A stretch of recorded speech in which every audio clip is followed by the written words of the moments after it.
ছাত্র রাজনীতি বন্ধের পূর্বের ঘোষণা কঠোরভাবে অনুসরণ এবং বিশ্ববিদ্যালয়ে আইন অনুযায়ী শিক্ষক কর্মকর্তা কর্মচারীদের রাজনৈতিক সংশ্লিষ্টতা বন্ধের সিদ্ধান্ত নিয়েছে খুলনা প্রকৌশল ও প্রযুক্তি বিশ্ববিদ্যালয়।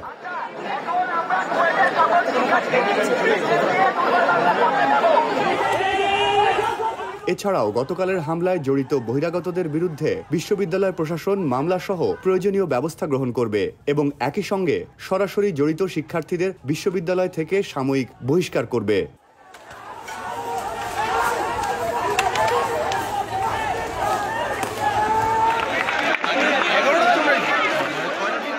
আজ বুধবার বিশ্ববিদ্যালয়ের সিন্ডিকেটের 93তম সভায় এসব সিদ্ধান্ত হয়েছে। সভায় গতকালের হামলার ঘটনায় প্রকৃত দোষী শিক্ষার্থীদের খুঁজে বের করা সহ পূর্ণাঙ্গ তদন্তের জন্য 4 সদস্যের একটি কমিটি গঠন সহ মোট 5টি সিদ্ধান্ত নেওয়া হয়েছে।